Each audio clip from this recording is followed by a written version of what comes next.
ICC की meeting भी और रघुराम अय्यर का जो है दोबारा से चयन भी हुआ है। मैं कहूँगा देखिए, नेशनल स्पोर्ट्स बिल एक ऐसा समय पे आ रहा है जो कि भारत एक खेल की दुनिया में ऐतिहासिक मोड़ पर है। जबकि हम सभी जानते हैं कि भारत में जितने सारे स्पोर्ट्स एसोसिएशन या स्पोर्ट्स फेडरेशन है, सभी में कमोबेश कुछ न कुछ लिटिगेशन है, चल रहा है। आईओए के पास ही लगभग 283 केसेस, कोर्ट केसेस पेंडिंग है, जहां कोई पिटिशनर है या रेस्पोंडेंट है।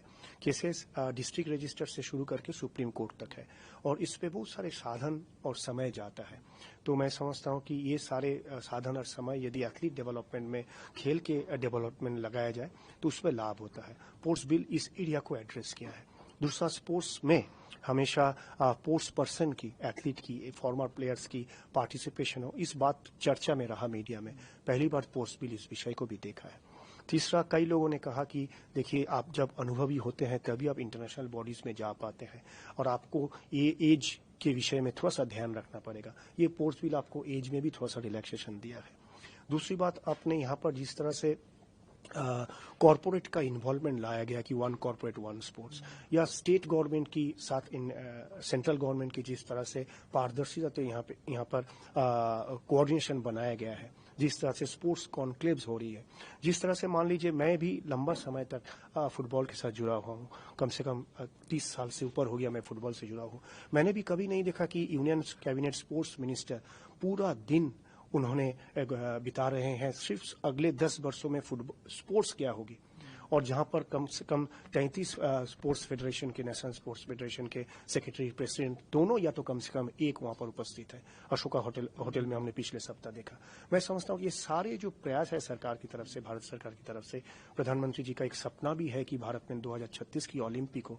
इस विषय को देखते हुए मैं समझता हूं कि एक बहुत अच्छा समय पर हम है, और ये sports bill it was need of the hour, और ये अच्छी बात है कि सभी ने इसको सराहा है, इसका प्रशंसा किया है, और इसको लेकर के आईओए किस तरह से आगे जाए देश की स्पोर्ट्स की डेवलपमेंट में, उस विषय को देखेंगे। फुटबॉल की दो चीजें हैं अभी, एक तो आईएसएल का रिजम्पशन कि क्या एआईएफएफ उसके लिए क्या कर रहा है, एंड दूसरा चीज जो इंडियन नेशनल फुटबॉल टीम का जो हेड कोच के ऊपर जो डिस्कशन चल रही है, उसमें मीटिंग्स हो रही हैं।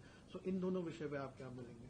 देखिए, Indian national head coach, main senior national team के लिए जो टेक्निकल कमेटी है उसके चेयरपर्सन आईएम विजयन है, और उनके साथ सारे मेंबर्स जो है एमिनेंट प्लेयर्स हैं। तो इन्होंने कल एक मीटिंग रखा, और मीटिंग में 170 जो एप्लीकेंट आए थे देश और विदेश से, उसमें से 3 को इन्होंने शॉर्टलिस्ट करा है। उसके बाद हमारा जो कॉन्स्टिट्यूशन के नियम है उसके अनुसार हमें एक ईसी बुलानी है। आज संभवतः नोटिस जाएगा एक इमरजेंसी ईसी के लिए, और अगले 7 या 8 दिन में इस मीटिंग होगी, और मीटिंग में 3 में से कौन देश के हेड कोच के रूप से नियुक्त होता है उस पर निर्णय होगा, और ये इस तरह से नेशनल टीम की कोचेस सिलेक्शन होगी। दूसरा सवाल आपके आईएसएल पर था। मैं कहूँगा कि आप जानते हैं कि जो क्लोजिंग आर्गूमेंट के दिन कोई ऑब्जर्वेशन आया था, और हमें हमारी लीगल टीम के तरफ से कहा गया है कि जब तक जजमेंट ना आए तब तक इस विषय पे चर्चा ना किया जाए या कोई निर्णय ना लिया जाए। इस कारण जो आईएसएल की शुरू के डेट, जो कब शुरू होगी, ये तय नहीं हो पाया, पक्का नहीं हो पाया। ये संजोग है कि 2010 में जो एमआरए की बिल साइन हुई थी वो 2015 में समाप्त हो रही है, 15 वर्ष की इनकी जो टेन्योर था, और इसी समय हमारे एआईएफएफ कॉन्स्टिट्यूशन की भी जो जजमेंट है वो आ रहा है। पिछले 8 वर्षों से ये विषय चल रहा था। तो हम समझते हैं कि फुटबॉल को चाहने वाले भारत में सभी स्टेक होल्डर्स इकट्ठे एक साथ मिलकर के प्रयास करेंगे।